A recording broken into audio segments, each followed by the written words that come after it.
Welcome to the Antonio Chauran Sports Podcast. I'm your host, Antonio Chauran, and as you can see, I am not the only one on the screen today. Joining me is my friend and now overseas professional player, Jalen Benjamin. Jalen, thank you for joining me, and I appreciate it.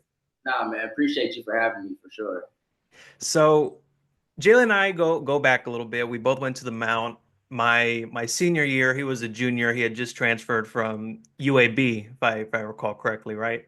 Right. Yeah. And we actually had theology together. Shout out to Sister Mary Kate Burge. She was tough, but she taught a great course. But that's where we met and just got to know each other. And I was following him, obviously, because he was playing for the Mount basketball team and putting up points. Needless to say, but that's kind of where it started, and we've just been connected ever since. So again, I appreciate you joining, and I alluded to it. You're playing overseas now.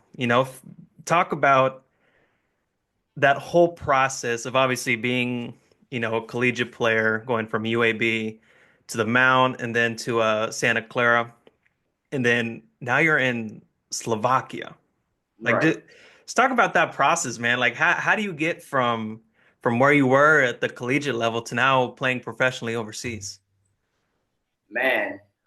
First it's a blessing for sure, man. A lot of people don't really get to make it to this level. I'm blessed to be able to still play the game that I love. But just starting out with like college, man, like being at UAB my first 2 years of college was an experience. I came into college being I wanted to come in and really like learn the ropes to how college was, and then I actually got thrown into the fire, man. Like I was starting right away, being able to starting right away. That was like a mind opening for me because like I wanted to learn from a guy who was already there for a couple years. And then coming into my sophomore year was another change where like I had a coaching change. Started to come off the bench. For me, it was just trust the process, man. Continue to trust the process. I've always wanted to go pro at the end of the day, and for 4 years, I just wanted to trust the process, stay down to my work, and professional basketball was on my mind at all times, whether that was the league or overseas, man. And going into my last year of college, I actually got hurt. I tore my labrum in my shoulder. Oh man. Um, Played the season, the whole season on it. Didn't really have the best season, but like I said, it was all a process, man, and just taking small steps at a time. Decided to get surgery after the season. Took about 9 months to fully like rehab and recover.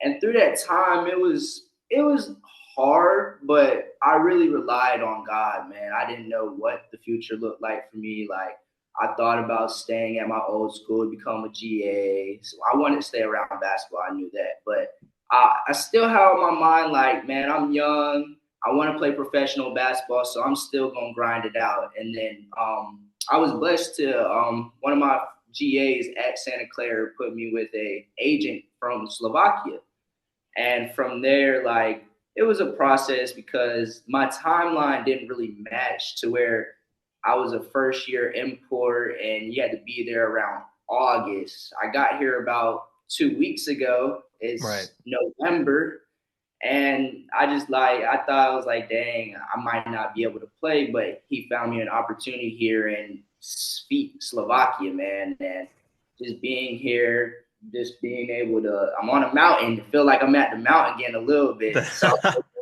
I'm able to really like become myself again as a player and getting used to playing again. And I had my first game about a week ago. 28 points and a dub. So I feel like this is a big step, but I just think being here is taking small steps at a time will help me in the long run. Oh, well, shoot. I mean, 28, dropping 28 in your debut game. I mean, that's pretty tough, man. So I think a good step in the right direction for sure. How has that adjustment been? Like going, I mean, well, first off, is this your first time like overseas? Have you traveled abroad before? This is my first time, man. Honestly, it's a really big adjustment. Just Yeah. from the culture to the basketball, the food. Honestly, I love it though, man. Like being over here, you really get to see the different lifestyles people live compared to Americans. Like people are really they really love where they're at, and like no Yeah. matter how big or small, like I'm in a small city again, and no matter how big or small, people just they bring you in at the end of the day, man. And being here has allowed me to really focus on myself, really like elevate myself for the next steps. And I feel like the more I'm here, the more I'm getting adjusted. It was a big adjustment at first because it was hard being away from home, Yeah. thousands of miles from home, man. And I've never been that far. I've been like across the country. Like I've been in California compared to North Carolina, but across the world is very different. Oh yeah. I mean, Yeah, I've been living in Maryland for the past 14, 15 years, but and it's just my parents and my siblings and I, and all my family's back in KC, so I can right. understand from a certain standpoint just Yeah, being away from family that's tough, but you're on your own in a whole other country yeah, traveling abroad for the first time, how was that conversation like with your family? Like, obviously I'm sure they were in the process from the beginning, so it's not like I don't think were caught off like by right. surprise or anything. What was that like? It was just support, man. Like they really wanted me to chase my dreams, whether, like I said, whether it was the NBA or overseas. And the moment I got the call to come over here, my parents were like ecstatic about it, man. It was like, wow, like we told you, like you stay down, you keep working, it's gonna come. And they was just happy about it and glad that I'm living my dreams out at the end of the day. Especially being a small like point guard, I'm 5'10", 160, and it's like people my size don't really get the opportunity like that, man. But still being able to play and being able to do the things I'm doing, it's amazing.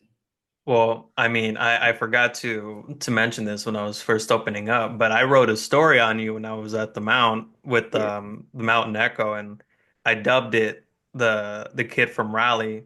And I mean, I obviously knowing as much as I did at first, because I was a transfer, so I was only there for 2 years, so I didn't really know many people, but just looking at the basketball roster and looking, and obviously you were, really the bright spot along with a lot of other great players that, right. accompanied you my junior and senior year. Well, just my senior year since you're a year younger than me. I knew you were going to put up points, and I didn't know where exactly you wanted to go, but I mean, I'm not surprised that you are where you're at now, and that's a dedication. That's a credit to your dedication, and that just shows, to your point, it's hard to make the league. It's hard to make it professionally, and Right. from an early age, you're just talking about your size. You've been going an uphill battle, but Exactly. that doesn't really matter when you got the skill and you have the determination to do it. So credit to you, man. Appreciate Yeah, that. that's not easy. I mean, I'm like 5'9", and Yeah. yeah, and I mean the furthest I went with sports is um JV baseball in high school, but I didn't make varsity my junior year. That's cool. The team wasn't that great when I wasn't on Right. the field. So, I don't know what the common denominator is. You can figure that out for yourself. It's like, no. Um, but talking about the adjustment in Slovakia, I was looking at the roster, and there's actually a few American players that are on the team as well. Right. I'm sure you've talked to them, right? Just to get an idea of what the adjustment is like early on. Just talk about that a little bit if there's been some stuff there. Yeah, man. The best thing about basketball is like you pretty much know everybody in the basketball world. So come when I came out here, I actually had somebody on my team that is from North Carolina. One person on the team I played against at Mount St. Mary's. He was at St. Francis, Brooklyn, Tedrick Okay. Wilcox. But just when I got here, man, my thing was to learn from them really because I know they've been here for a little bit and just being able they was teaching me the ins and outs, what not to do, what places not to go, but like what to expect as well. Hmm. That was the thing coming in. I didn't really know what to expect at the end of the day. I always wanted to keep my mind open to like whatever comes. So I Yeah. feel like just having him here, like it gives me a piece of being home a little bit, but like they feel like family too at the end of the day. So it's like this is what makes me feel comfortable. And then the foreigners that are here from Slovakia, they make you feel welcome too. Like Yeah. they expect you, you're American. They expect you to be on top of your game, and they look at you like you're a great player at the end of the day. And I appreciate that from them too. Yeah. And it's funny you mentioned that because if you look at the NBA, you're seeing a lot of European players over the past 5 to 8 years or so that have really Right, taken over, whether it's Nikola Jokic, Luka Doncic, Giannis, guys right, like that who are winning MVPs, winning championships, but you see clips and aspects of what it's like if they were to return home or right. these massive watch parties of these this masses of people in their respective countries, whether it's Greece, Serbia, Slovenia.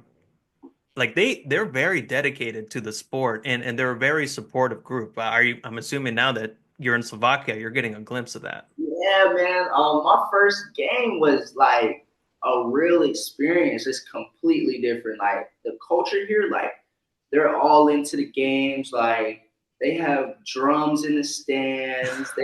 Man, like I really appreciate the culture over here because it's like they love the game of basketball. And here, man, they start very early. Like they start at 15 years old. Like my Yeah. whole team is we have 15-year-olds, 16-year-olds, 17-year-olds, and you can tell like they're they are like really learning the game early and able to like I feel like overseas basketball is a start, and I feel like it's a little hand in hand to American basketball because it really shows you how to like play the game at the end of the day, like different reads, it Hmm. makes you smarter, and like they're not as athletic, but they really know how to like read the game out here, and that's what's helped me out a lot. Like I might not be the tallest guy, but like the way I think the game, the way I see everybody over here think the game, it's allowed Hmm. me to like elevate my IQ. And I feel like at some point in time, once I go back home, the game might feel a lot more easier because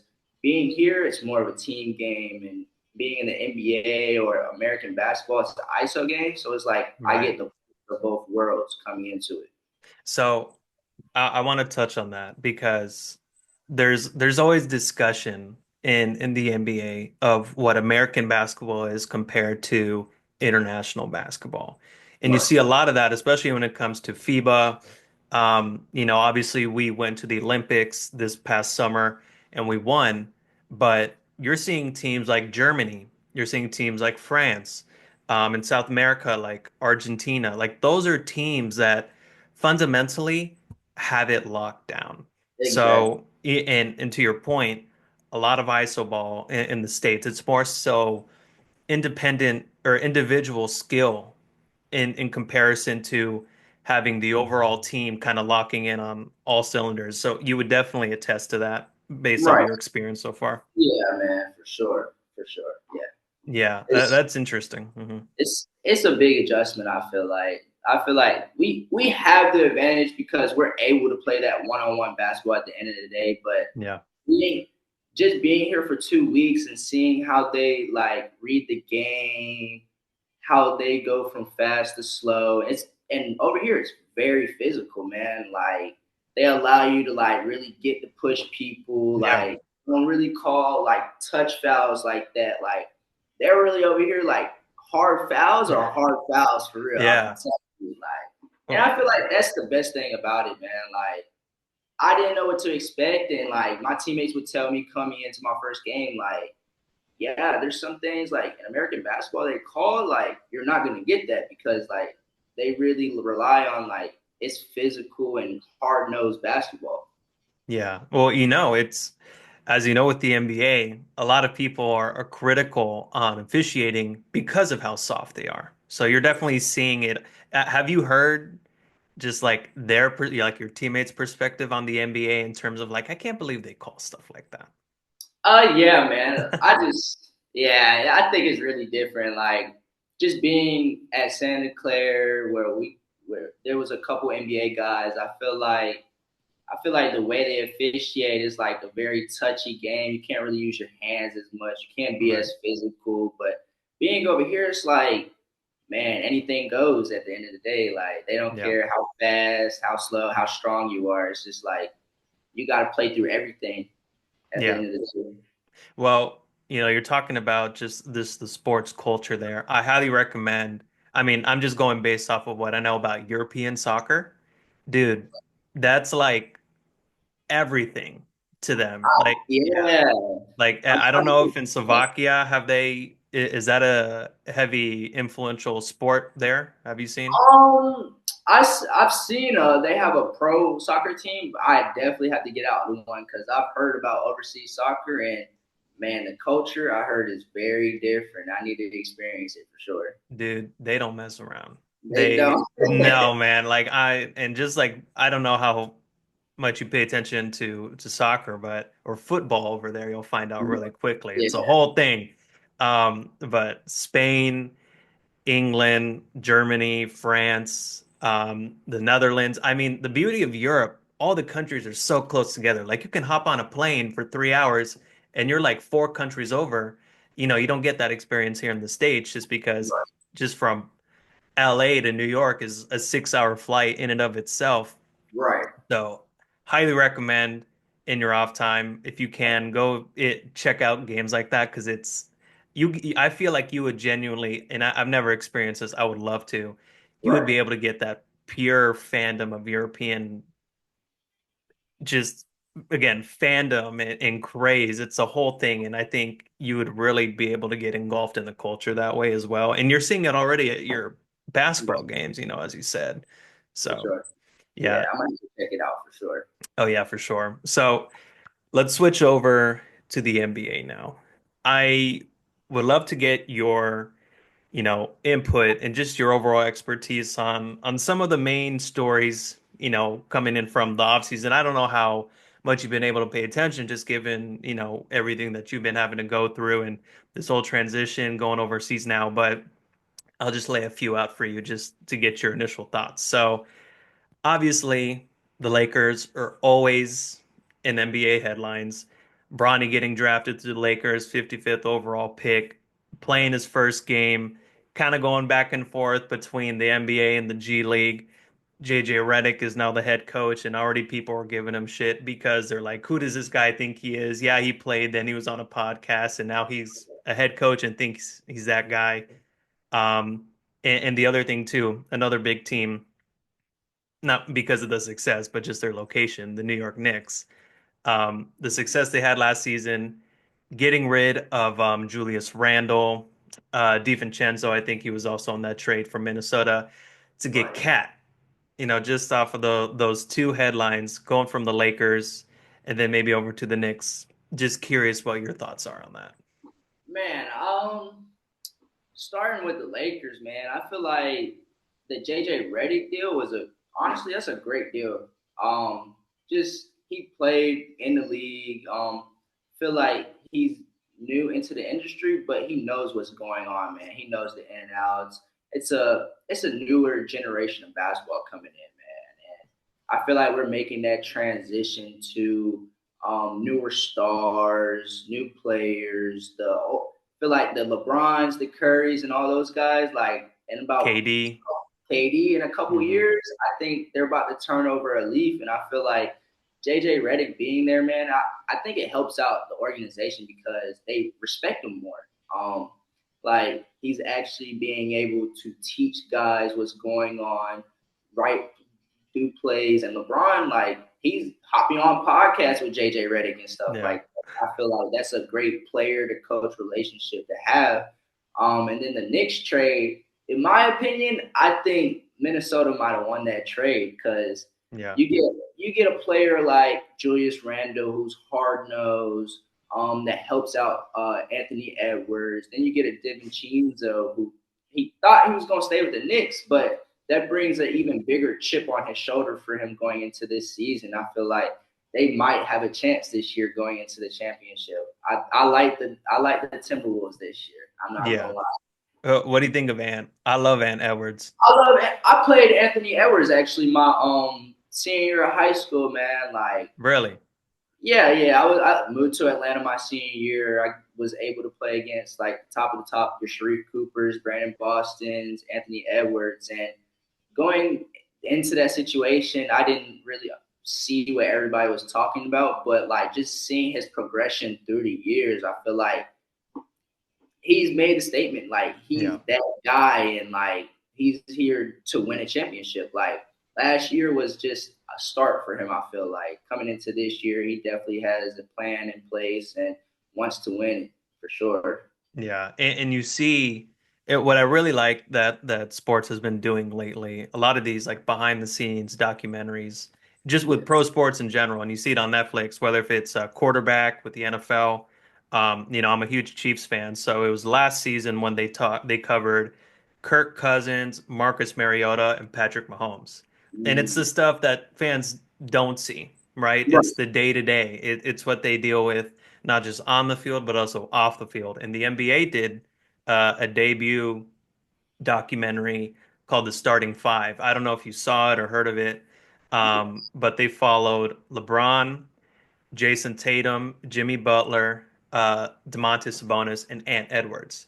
Right. And to your point about just kind of seeing the progression of Ant, on the court, you saw some of the progression off the court. Do you like stuff like that? Like, do you think it's cool when there's a light shed on what people typically don't see with these athletes? Honestly love it, man, because like a lot of people don't get to see the full whole ass lives of like athletes, man. They just think like we're athletes at the end of the day. And I feel like that documentary really shows like what they do on a day-to-day basis, not only on the court, but also like how they take care of themselves off the court as well. Like they're spending days, like months away from their families.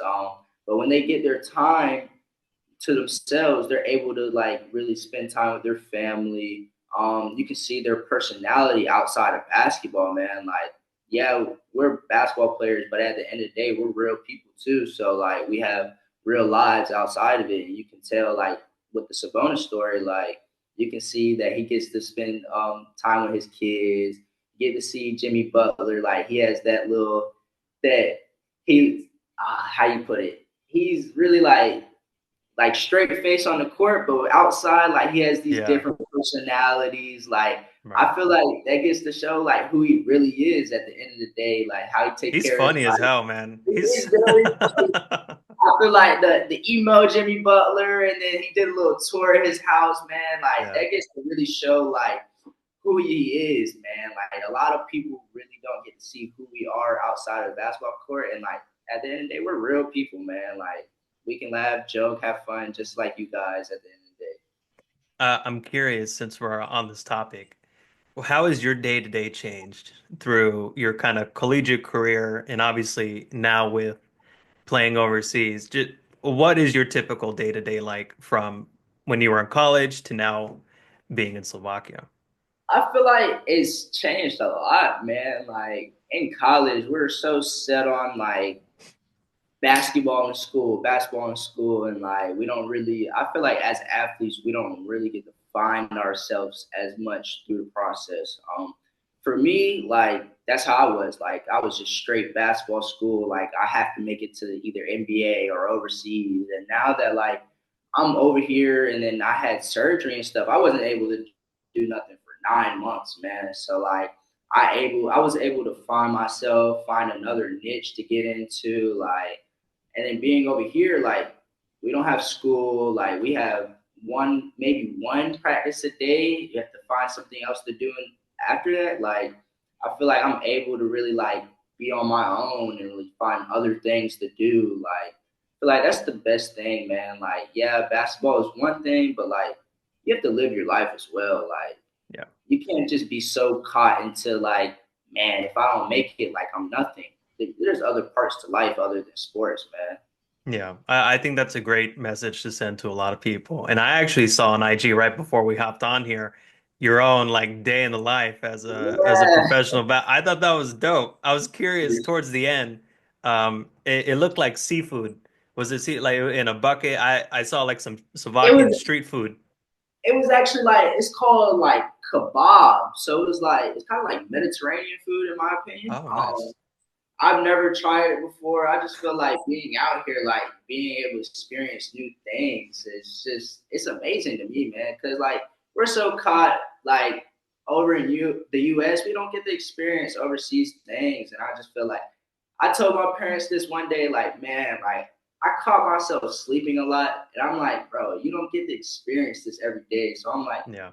I'm just gonna go out, be able to do something, see what's out here, like be able to explore it. You don't get to do that on an everyday basis. Yeah. No, I mean, I was looking at it and I just this not this past summer, the summer before, I went to Europe with my family and we went to the Netherlands. We went to Lyon, France, and then in Barcelona. Wow. And the equivalent, I'm not saying they're exactly identical, but the most equivalent city that I was in compared to where you are in Slovakia was the Netherlands. Like Mm, those Northern European countries, I just think are so dope. Like, they and are, yeah, I find them really comforting. Like in the people, to your point, like you were saying, you felt, this overwhelming welcome from the people. You get right, that even when you're just like visiting, and obviously you're going to be there for, the foreseeable future. right. And, I'm sure that that's a huge thing and more so comforting more than anything, Yeah, given man. that that's your new team. Yeah, they're definitely welcoming out here. Like I've been taking like Ubers places or like walking through stores, and people know that like you're American. They Yeah. like and like I don't really speak the language as much, but like they really try to talk to you and get to know you. Like, where are you from? Like, what are you doing out here? And they just like give advice here and there, what different attractions to go see and stuff like that. And I really appreciate that because like if I didn't have that, man, I wouldn't know what to do. Yeah. Honestly, like I'm blessed to be able to have teammates to like show me around, be able to like have fun, joke around, and stuff like that. That's really been a great step for me. That's super dope. And I'm just curious with your teammates, because obviously they're all not American. A lot of them are from Slovakia, Right. ranging in age, I'm sure, and experience. Like what's kind of the makeup of your team? Like, are they parents? Do they have other jobs? Are they married? Like what's kind of the vibe with that? And how have you, what have you learned so far with these teammates? Oh man. I actually have. Well, I got a guy named Robo on my team who's married. He's actually going to play with the Slovakian national team this week. Oh, Um, wow.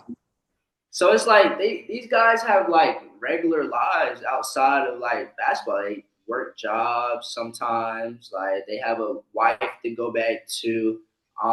The younger kids they go to school out here. Like some of them aren't even from the city we're at. They're from like an hour, 2 hours away.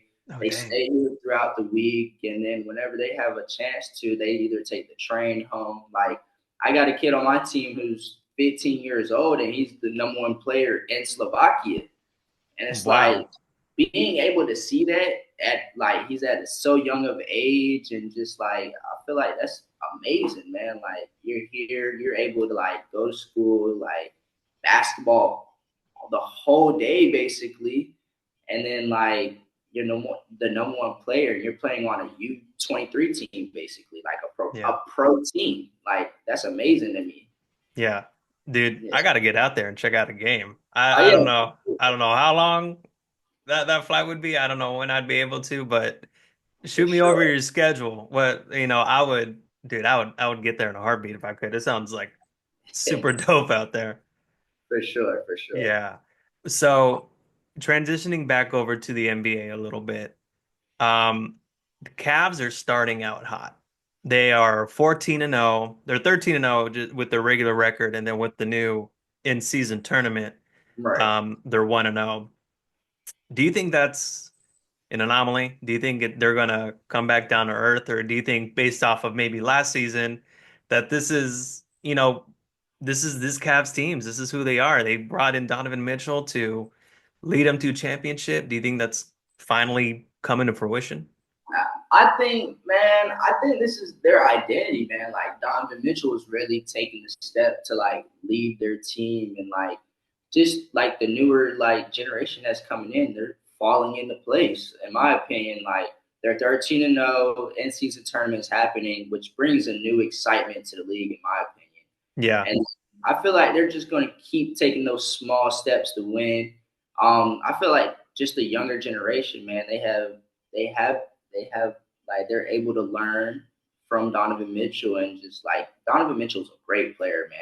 Like he has the ins and outs. He's that mentality to go get it for sure. Yeah, and I saw a quote from Darius Garland the other day. He was hurt last season, and he was kind of on the sideline, and just I'm not taking it verbatim. I'm kind of paraphrasing, but he was like, Right, I wanted to be out there and kind of have a little bit of a point to prove. Another guy, to your point, rising up, becoming one of those new stars. I think that says a lot about this team. And you kind of beat me to the punch about talking about the in-season tournament. I was curious what you thought about that, but it seems like that's something you really like. I think honestly, the in-season tournament is a great thing, man. Like, yeah, the NBA plays like 82 games a season, but like the in-season tournament, you can see like these guys won it. It's Yeah. extra money.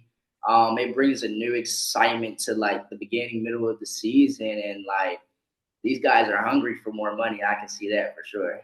Oh yeah. Yeah. And I mean, yeah. it's a championship in a way. So it's like, man, you get to win a championship in the middle of the season, then you get the rest of the season to win it as well. So it's like they're ready to do it now too. Right. A lot of people were clowning the Lakers last season because they won it, and then everyone's like, that's like a banner you hang like in an office. Like that's Right. not something you put up in the rafters. Hey, but that's a big bonus at the end of the day. If I was in the Right. league, like, that's something I would want to win too.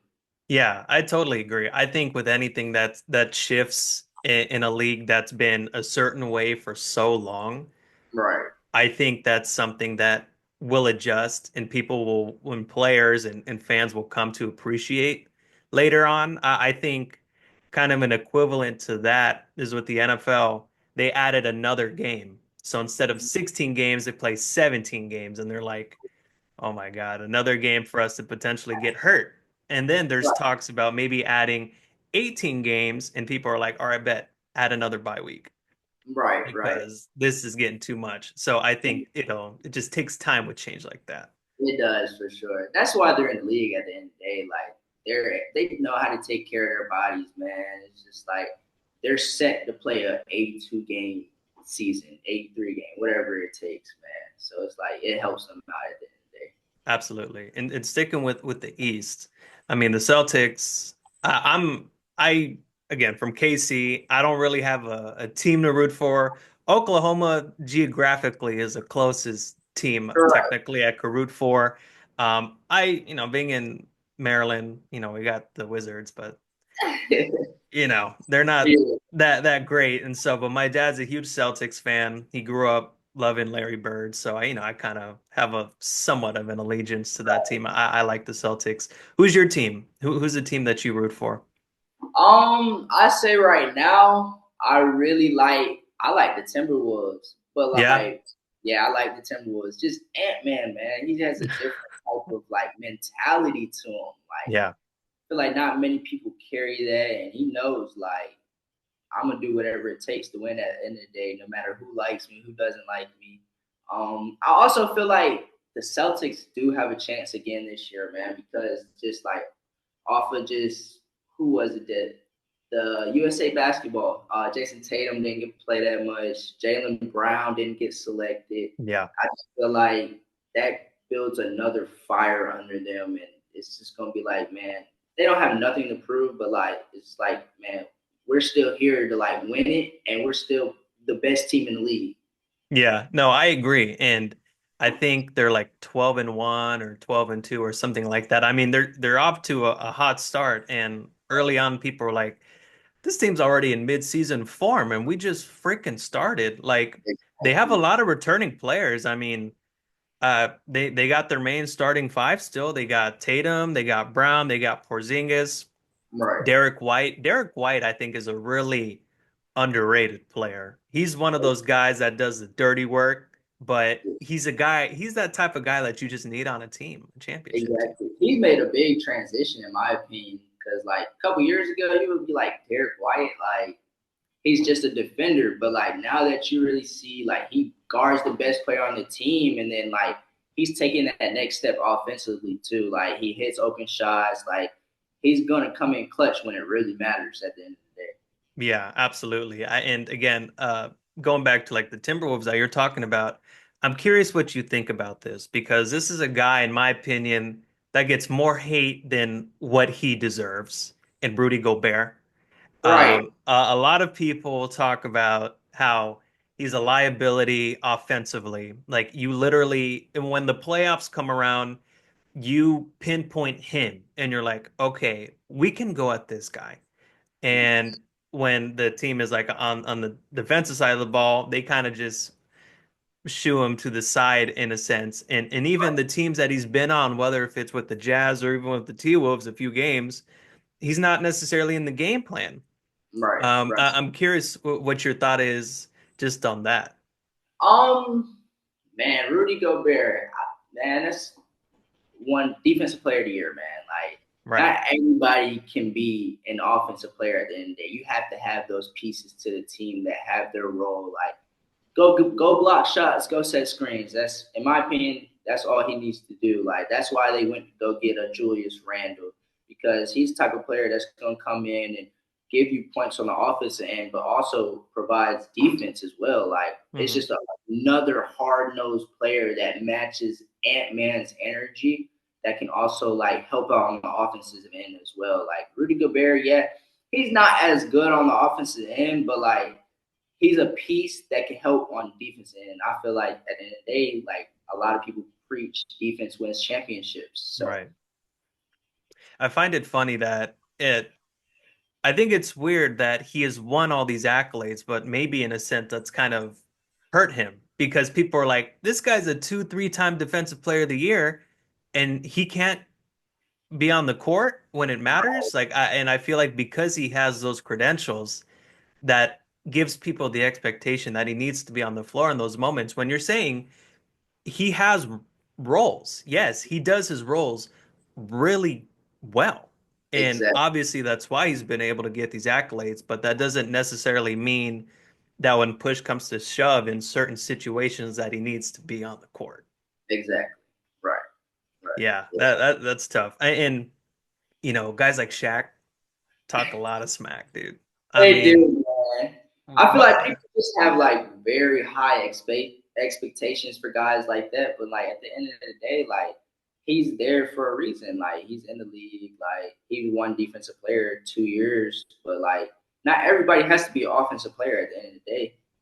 Yeah, yeah, I Yeah. agree. So we can finish up on this here. Pick your top three teams in each conference that you think are legitimate contenders and one dark horse. One dark horse. Yes. Oh man. Um, I like the Celtics. Hold on, let me look at this right quick. Hold on one second. I gotta look at this. Yeah. Hmm, let me see. Okay, I like the Celtics. You said three teams from each. Yes. Okay, so Eastern, I like the Celtics. Dang. I like the Celtics. I think Milwaukee will pull it out, and I do like Cleveland from the Eastern. Okay. The Western Conference, I'm gonna have to go with Golden State. They're Really? actually they're actually really good this year, man. They Like are. That's that that's move true. for Buddy Hield, I think that was a great pickup. I Um, agree. Golden State, Denver, always have to go with Denver and Yeah. Minnesota. I feel like the dark horse this year, OKC. I was thinking the exact same thing as a dark horse. Like they're really trending up. They started really young, a couple like 1 to 2 years ago, but like those guys are really falling into place under Shy, man. Like J Dub, I went to school where J Dub went to. Oh, You got really? yeah, J Dub went to Santa Clara, and I just been able to see his transition through the years, man. That's been like it's crazy in my opinion. Like he's made a big jump. Him, Chet Holmgren, Shy, like they're really putting it together over there for sure. Yeah, I agree. And I mean, it's kind of reminiscent of that first go around with OKC when they had Russ, when they had KD, when they had James Harden, Ibaka, but they weren't able to get it done. And you think it's potentially that they could But get it done with this squad. yeah, potentially. If not Yeah. this year, in the next couple years for sure. Gotcha. Gotcha. Okay, cool. Well, Jalen, I appreciate you joining, man. Seriously. I know you've been really busy and it's a 6 hour time difference. It's Yeah, 10:18 a.m. here, so it's what, 4:18 p.m. there. yeah, it's 418 for sure. Yeah, well, technically, are you guys like on military time? We So it's are. okay, That's been a crazy adjustment for me, man. Like I think I'm starting to get used to it a little bit, but because they I'm run on like, the metric system. right? I'm like, what is 1400, 1500? Like I don't understand that, but like these guys help me out a lot over here for sure. Right, and you got kilometers instead of miles. Yes, yes, Yeah, I went to my girlfriend and I went to Quebec, Canada in October, right. and we drove. So we went from like miles to kilometers. Dude, pumping gas was the hardest freaking thing Oh, ever really? because it Oh was wow. liters.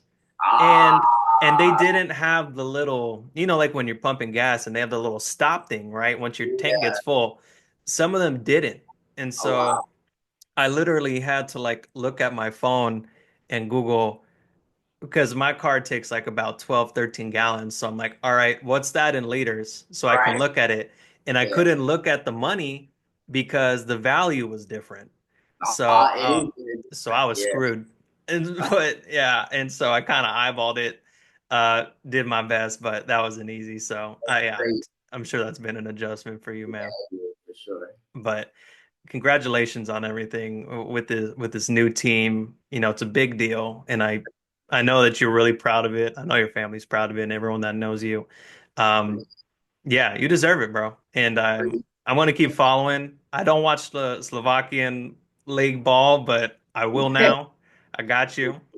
Anything you want to plug before we wrap up here, man? Right. One thing I did want to say, man, shout out that guy Dan Engelstaff. He really helped me out through my college years, man. Like coming into Mount St. Mary's, he really believed in who I was, gave me the keys to the ship, and like he really helped me get back to who I was as a player. And like now he's at Syracuse doing big things, and I'm wishing him the best over there for sure. Tough, man. Shout out to Dan. Yes, sir. And the Mountain's doing good too, man. Like Donnie Lynn over there, he's took over and really like they beat Bucknell the other day, and I think they're on the way to big things too. Yeah, they put up, I think it was like 93-89. That's a Yeah, high scoring game. my guys over there, Dola, my guy Terrell R, they're doing big things over there. Jetty, like I salute them guys, man. They're staying down and really putting it together Tough, man. Shout out to the Mount boys for basketball sure. team right there. I think that's it, man. I appreciate you for having me on, man, and keep doing your thing. And I appreciate you for having me again. Thanks. Wish you the best too. Thanks, bro. Alrighty. Well, everyone, thank you all for listening. And we will catch you all next. Well, we may, if you want to jump back on again anytime soon, you're more than welcome to. But definitely me. Again, thank you all for listening. I'll All catch right. you all next time. Peace.